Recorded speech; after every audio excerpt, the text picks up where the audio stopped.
ఇందూరుకి వెళ్ళి డైరెక్ట్ జూబ్లీస్కి పోయండి ఈయన. ఎందుకంటే మేము గ్రామస్తులము, గ్రామాలంటే ప్రేమ. జూబ్లీహిల్స్ అంటే సంపన్నుల ఏరియా అది. అది అక్కడ నాయకులు ఉన్నారు, మా సీనియర్ నాయకులు ఉన్నారు, ఆడ మా ఎంపీ ఉన్నాడు, మా మంత్రి ఉన్నారు, వాళ్ళు చూస్తున్నారు. గోపీనాథ్ గారు ఎన్నడూ చనిపోయినరు? ఏ నెలలో చనిపోయినరు? దాదాపు 6 నెలలు వస్తున్నాయి, అంతే కదా. సో 6 నెలల ముందు ఎలక్షన్ వస్తుందని తెలుసు, ప్రణాళిక చేసుకున్నారు వాళ్ళు, క్యాండిడేట్ ఎన్నుకున్నారు. అయిపోయాయి. రేపా లాస్ట్ ఎల్లుండే అయిపోయింది. ఎలక్షన్లు 14th రిజల్ట్. వాళ్ళు చూస్తున్నారు అక్కడ. ఇందూరులో ఉండి జూబ్లీహిల్స్ మీద ఫోకస్ మీద ఒకటేసారి.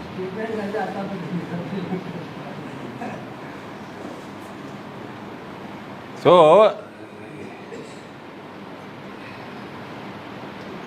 ఫోకస్ అగ్రికల్చర్ మీద లేదు, ఎడ్యుకేషన్ మీద లేదు, హెల్త్ మీద లేదు, బేసిక్ ఇన్ఫ్రాస్ట్రక్చర్ మీద లేదు, ఉద్దేశం లేదు, ఇంప్లిమెంటేషన్ లేదు, ఇంటెంట్ లేదు, ఇంప్లిమెంటేషన్ లేదు. ఈ ప్రొక్యూర్మెంట్ కథ కోతలు ఎప్పుడైతే తెలియాలని, కోతలు కాకంటే వారం రోజులు ముందే రెడీ ఉండాలి కదా, స్టార్ట్ కాకంటే ముందు మార్కెట్ యార్డు డెవలప్ చేసుకోవాలి కదా. ఈ కాంగ్రెస్ వాడు మళ్ళా మీకు యాడ్ చేస్తా, కొన్ని సంవత్సరాల క్రితం నూతన వ్యవసాయ విధానాలను తీసుకొచ్చింది కేంద్రం.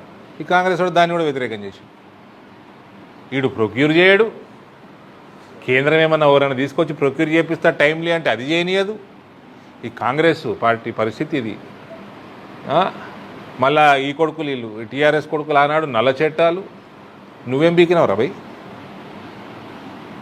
నల్ల ముఖం వేసుకొని తిరుగుతారు. ఇప్పుడు ఏ ముఖం పెట్టుకొని ఎలక్షన్లలో వీళ్ళు ఓటాడుతారో వీళ్ళకి సిగ్గు శరమని ఉన్నదా ఈ కలవకుంటు వాళ్ళకి తెలియదురా.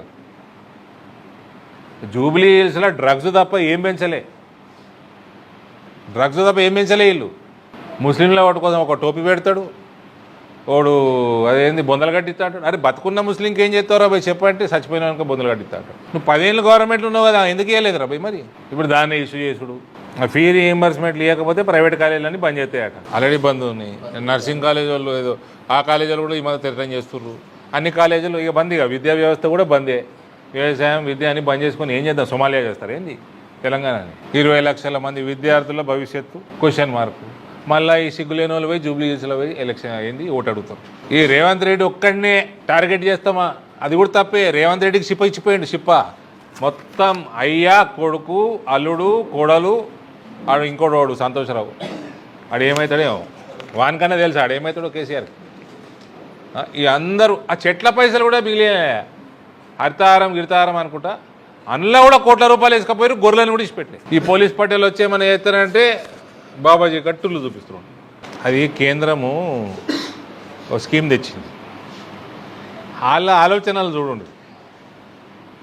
పిల్లల ఈ మధ్య గత కొన్ని సంవత్సరాలుగా పిల్లలు పుడుతుంటే గుండెలో చిల్లులు, ఇతర సమస్యలతో పుడుతుంటే న్యూట్రిషన్ డెఫిషియన్సీ తోటి పుడుతున్నారని కర్నల్స్ బియ్యంలో 1% యాడ్ చేసి ఈ మన రేషన్ షాపులలో ఇచ్చే బియ్యం న్యూట్రిషన్ పెంచే కార్యక్రమం ఆల్ చేస్తే ఆ కర్నల్స్లో కూడా దంద చేస్తారు వీళ్ళు, రాష్ట్ర ప్రభుత్వం వాళ్ళు.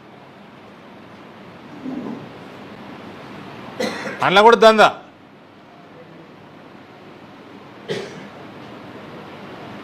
ఈ రకంగా కరప్షన్ ఉంటే ఏది కూడా బాగుపడదు. ఏడికింది వెనకకే పోతాం.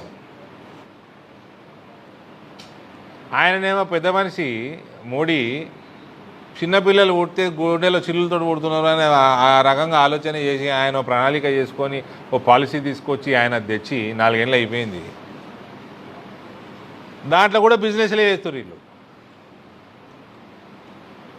వీడు కేసీఆర్ అంత పాపాత్ముడు, నా భూతో నా భవిష్యత్.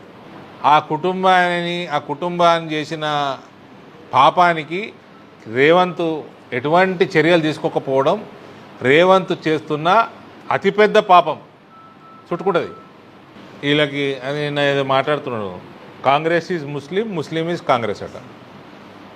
India is Indira, Indira is India అన్నట్టు అది వీకింది.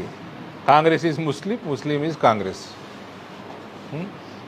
ఆ రాహుల్ గాంధీ ఇవన్నీ చూస్తాడా, ఆయననే చెప్తాడా, ఆయన పట్టించుకుంటాడా అంటే అసలు ప్రాబ్లం ఆడుంది.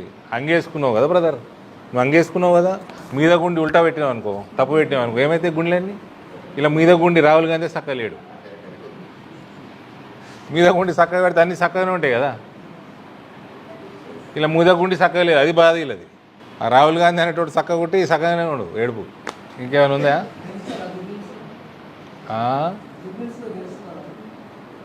14 తారీఖు చెప్తా. మా రాకేష్ భాయ్ నేను అడుగుతుంది. ఓకే.